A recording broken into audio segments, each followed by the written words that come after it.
The question of value for your dollar when choosing a university is a very important one. Thankfully, the statisticians at BuzzFeed have produced a very, I think, valuable chart showing the cost of different colleges plotted against the estimated average starting salary. And so there you're seeing it, a whole bunch of out-of-state public universities plotted on this chart, and you get to see, so basically where you want to be is the top right. That's a very cheap university with a very high average starting salary.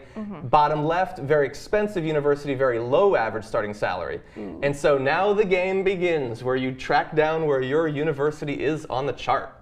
I apologize in advance. I don't believe that your university is on the chart, Nikki. It is not. Mine is. You can see UConn down there in the low average starting salary, straddling the line between moderate and cheap university. I think UConn's pretty cheap. UCLA's there. I went to UCLA for a little bit. There you go. Yeah. UCLA on there. Not in the best spot possible, but not in the worst. Now, obviously, Georgia Tech, Michigan Tech, NJIT, which I think is the New Jersey Institute of Technology, they're in the best spot right there. High salary, cheap. But Tufts, NYU, Yale, BC, and BU, expensive, low average starting salary. And so, screw you, BC and BU. You didn't accept me. Well, I didn't want to go there anyway because your average starting salary sucks. I'm surprised about USC, honestly. I really USC, not in the best spot there. They'd be higher. I knew they were expensive, but I would have thought their graduates would have gotten more money when they came out. Now, if you've been watching this show for a long time, you know that our producer and our director, they're going to be on this chart as well. Ricky, unfortunately, it looks like Indiana University is in the lowest average starting salary on the chart. What do you think? I think I speak volumes to that, actually. Well, no, you're doing average. You're doing far better, I think, on average. Am I? Aren't you? No, I don't think so. Okay, but do you have a problem with this chart? Do you want to take it up with BuzzFeed? Yeah, I mean, here's the only thing that I'll say. The Kelley Business School at Indiana, they have a great model where you go into the business school and then they help you get a job. Yeah. And look, they can't control the starting salaries, but at least they place you with a job. Exactly. After 4 years. I mean, we all know how hard the economy has been hit, and the job market is shit right now. I mean, it's been like that since Amir and I graduated, you know, back in like a month ago. So, like, here's the last point I'll make.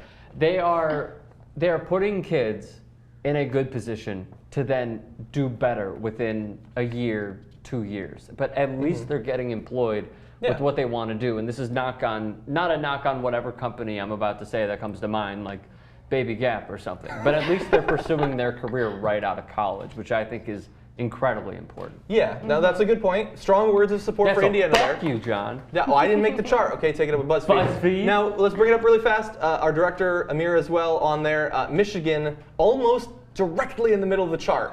What do you think about your average showing there, Amir? I mean, it makes total sense to me. Michigan's a pretty good school. You get a lot of good connections when you're out there, and it has one of the biggest like networking faculties or whatever in the whole world. But yeah, I mean, if we're any evidence for it, he graduated from Indiana, I graduated from Michigan, and we're doing what we love, but we don't get paid that much either. Our starting salary is pretty low. Now, this has real-world implications. If you can go back to that shot for just a second of you guys. Now, if we were staffed with people who were in that best quadrant, we could probably figure out a camera angle that works a little bit better than that. But we'll get that fixed next week. Anyway, if you can go back to us.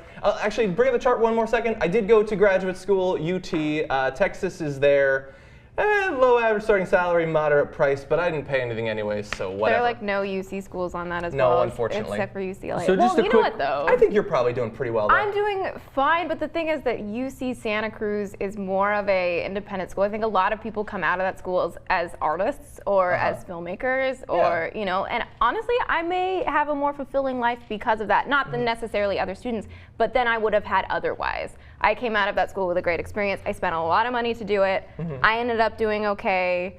I got into the film world a little bit, so I made it where I wanted to go. Yeah. So just to recap really quickly, what would be like your top 3 and your bottom 3 that you would consider and not consider? What are you talking about? Like, consider what? We're looking at this graphic right here. Well, if you bring it up, you can see the best 3 and the worst 3. No, I'm asking you, John, personally. Oh, what I would have thought? Yeah. Oh, yeah, I thought that things like Yale, NYU, UCLA, I thought they would have higher. Harvard is square in the middle. That's one of the most interesting results of this, is that these Ivy Leagues and these big name schools are not necessarily the highest. I mean, some like Princeton, you know, they are still doing very well. But some like Harvard, Yale, NYU, they're not doing as well as you would expect. I wonder if the amount of students messes with the average as well. Like ASU is one of those schools that's relatively cheap in comparison, but they have like 80,000 students, and if some of them just don't get jobs, then there goes your average. Yeah. So exactly. And while I think that there is value to looking at something like this, do a little bit more in-depth research, because this does not break it down by department, by major. Is it taking into account the people who couldn't find a job at all, or is it just people who are placed in their career field? We don't know those things, and so you'll probably want to do a little bit more research, but it is something to consider. Value for your dollar spent when you're choosing a college, especially in this economy.